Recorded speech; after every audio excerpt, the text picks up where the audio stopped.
Welcome to the Press Box, everybody. I'm Zach Miller along with Mark Haskell for the first spring edition of the Press Box. And it's a pretty special edition because we're going to be talking some Red Sox after they shellacked the Yankees last night, which was fun to watch if you watch the game. Unbelievable. A little Bruins because they start their playoff run Thursday night. And also we're going to touch on the local scene here in the Mid-Coast with baseball, softball, lacrosse, track, and tennis. A little bit of everything happening. All starting up here. So our schedules are about to get pretty busy. Don't hesitate to say hi when you see us out there taking pictures and video. So it's always fun to see faces that watch us in the community. Absolutely. So, but first, we're going to get started with the Red Sox last night. That was a fun game to watch, huh? That was unbelievable. 14-1, I mean, we'll just call it. It was a beatdown. That was what awesome. it was. I mean, and it was, it seems like that first loss of the season was a long time ago, doesn't it? I mean, it was 6-4 loss to Tampa Bay, and everyone's thinking the sky's falling. 9 in a row. Granted, a lot of those wins were against Tampa, Miami, but this was a big test. The Yankees coming into town, and I feel like the rivalry is back. Yep. I don't think all the games are going to be quite like this. I'm really kind of shocked the Red Sox got to Severino as often and as hard as they did. But obviously the Mookie Betts grand slam, that big inning in the sixth, awesome. Unbelievable. That was awesome. It was just it was great to see a lot of those players that were struggling a little bit kind of break out. Benintendi is one of them. He had that 2-run triple early in the game, kind of set the tone. But you had a lot of great performances last night, and Chris Sale still pitching well. Yeah, it was also nice to get Chris Sale some run support for a while. She doesn't get very often. Didn't get at all pretty much last year. And not just Chris Sale, but the whole rotation's been great. David Price, 2 starts, no runs allowed. The team ERA for starting pitching is 1.68 through the first, 9-10 games. Yep. That's crazy. Sales 1.8, and Porcello's just a little bit under 3. I mean, you get the back end of the rotation. We're still trying to figure everything out with that, with Erod and a couple of those other guys. Stephen Wright's still suspended. Right, exactly. But I think that through 10 games, you really can't be complaining about anything. And one of the things that I'm loving about so far, Hanley Ramirez. Kind of coming out of nowhere. I mean, he was always kind of a wild card. Is he going to split time with Moreland at first base? I'm telling you, he put a lot of those doubters to rest real quick. I mean, he's got leading the team right now with 11 RBIs, Devers with 10. You've got 3 guys, Betts, Bogarts, and Hanley, all batting well over 300. And you got Devers right there at 294 as well. This team has been fun to watch. I can't wait to see the rest of the series. Obviously, we're shooting this on a Wednesday, so tonight's game will be good as well. Hopefully we get a few more wins against the Yankees and continue to kind of set the tone here in the AL East. Yeah, I think last year for Hanley, he kind of was expected to step up and take that spot for Ortiz, and I think he may have crumbled under the pressure a little bit, but this year he's more relaxed with the emergence of Devers and Benintendi and Mookie kind of stepping up, and Bogarts even. And obviously getting JD Martinez, and he's seen much better pitches than he ever saw before. It's kind of funny though, the Sox big acquisition, Martinez in the offseason is kind of an afterthought right now because everybody else has stepped up to the plate. Get it? Yeah, I see what you did there. And JD Martinez missed a grand slam by about 18 inches last night. That was crazy. Yeah, but it's okay. Mookie made up for it with his grand slam. He did. It was my wife and I were watching TV last night, and he hit that 2-run double, and it was 8-1. We flipped around for a minute. We came back 5 minutes later. It was 14-1. We're like, what happened? What did we miss? We had to rewind it back, and I mean, it all happened very quickly for sure. It was pretty sweet. It was kind of funny. I was watching it on the Nest and Go app in bed last night while my wife was sleeping, and when Mookie hit that grand slam, I had to try not to really move to wake her up. So it was one of those things. You know what? If she woke up, it would just say, "Hey, Mookie hit a grand slam. I don't know what you want me to do." Yeah, right. Yeah, it probably wouldn't have gone over very well. But anyway.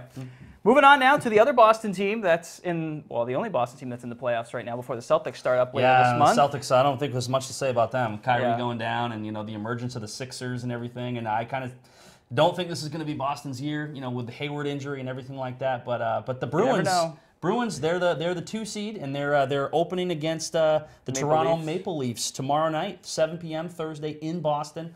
Toronto won the season series, which is kind of odd. 3-1. When you look at the seedings and the way everything's shaking out. But Zach, I'll turn the tables on you for a minute. Kind of give me your thoughts about this series, and what do you expect from Boston? I mean, Boston and Toronto, both 2 of the most offensive-minded teams in the league, should be a high-scoring series. And what do you expect to see? Yeah, I think it will be. The Boston's front line of Marchand, Bergeron, and Pastrnak have outscored at even strength all the other opponents 28-16 so far this year. Boston has good depth along the defense, even though Brandon Carlo is hurt and he probably won't play. But they do get Rick Nash is now back practicing with his team after being out for 11 games with a concussion. So that's good to have that veteran leadership. And obviously you have Chara back there and Tuca in the net and all that stuff. So I think, and they have home ice advantage, which is always a big thing in the playoffs, which is always nice to see. But I've seen people pick online, experts pick the Maple Leafs in 6. I've also seen people pick the Bruins.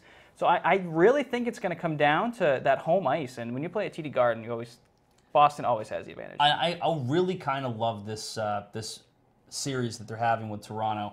Because whenever anybody thinks of the Maple Leafs anymore, they think back to the big choke job back in 2013 when they were up 4-1 and the Bruins score 2 in the last 30 seconds, win in overtime. You see all the videos of the Toronto fans online just going like this. It was fantastic. It was so great.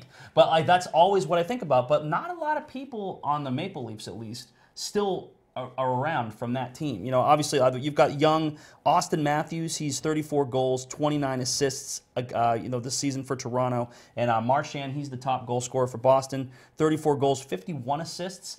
I think this is one of those series where you can kind of throw the records and everything right out the window because these teams know each other really well. And you got a smaller seed like Toronto coming in that actually won the season series against Boston. I think a lot of it's going to come down to the penalty kill. I was looking over the stats. Boston's 6th goals per game, Toronto's 3rd. Yep. Boston's 4th on the power play, Toronto's 2nd. They're pretty evenly matched. They're pretty evenly matched when it comes to the offensive side of the puck. But when you get down to the penalty kill, Boston's 3rd, Toronto's 11th. And I think Boston's ability to kind of kill off those penalties, are really it's going to play a big role in the series. Yeah, I really think you're right. Plus, you said the Maple Leafs won the season series. They won 3 games. Boston won 1. But the last game they played was back in February 24th or something like that. So, almost 2 months ago. So that's a long time to not see a team that, you've played 4 times. So, like you said, anything can happen. It's the playoffs. We've seen teams that from an 8 seed make a run all the way to the championship or whatever, especially in any sport, the NBA, NFL, NHL, MLB.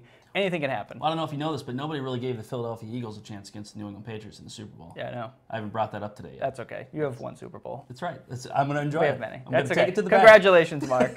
We're glad that you're in the club now. That's all I care about. But anyway, now we're going to jump down a few notches, go to the local scene here in the Mid-Coast for high school stuff is back at it after what always seems to be the longest layoff between season sports from the February when the basketball tournament ends or very beginning of March if you make a state championship, to the middle of April. You have that kind of 2-month where nothing is happening. Kind of a lull. Yeah. Kind of a lull for sure. And everybody is really excited to get outside and get on the fields and get out there and play. There's no snow. And a couple days ago, you and I both went to the Camden Mountain View baseball and softball games, and I think we all kind of felt the same thing when we were out there. It was like, it's really cold. It's really cold. Maybe it's a little too early to be out here. It was like 35 degrees and windy, and it just wasn't fun. It didn't feel like April. I saw a couple softball players get hit by a pitch in the thigh, and I just was like, oh my God. It's too cold to be hit that hard always with hurts a pitch a lot more from that close. When it's cold. Yeah, it was pretty brutally cold out there. But we haven't seen a lot of the teams because other than that Camden Mount View game, that's it. Everything else has been postponed, because of the fields are still wet and cold and the frost heave and dry. It's all been everything's been postponed. But next week, I believe with April vacation is when a lot of the teams are gonna finally get out there and start the regular seasons. Yep. We're probably going to a few games today and a couple, the rest of this week. It's supposed to be fairly warm and nice out, so I think they'll play some games. The Camden Hills boys lacrosse team starts their season tomorrow. They have a game tomorrow. They play 1 game next week, and they have another week off, and they actually start getting into Tennis also starts tomorrow. Yep, that's true. Tennis does start. But I think for the Camden Hills lacrosse team, some bit of shuffling there where Amy Gertner stepped down as girls coach. Yep. Wade Ward steps in, and then one of his assistants steps in as the boys coach. Harrison Rogers is now the boys coach at Camden, which is really kind of interesting the way that whole thing shuffled out. Like, Amy left, Wade was leading the boys program, he goes over to the girls, and one of the assistant boys coaches steps up, and now he's guiding the boys. That's going to be, they've got 2 top-notch coaches in there guiding that program, and that should be really interesting. Another note to anybody that's going to be going to Oceanside for any games, The fields have changed. We've got a story up on that on villagesoup.com that you should check out.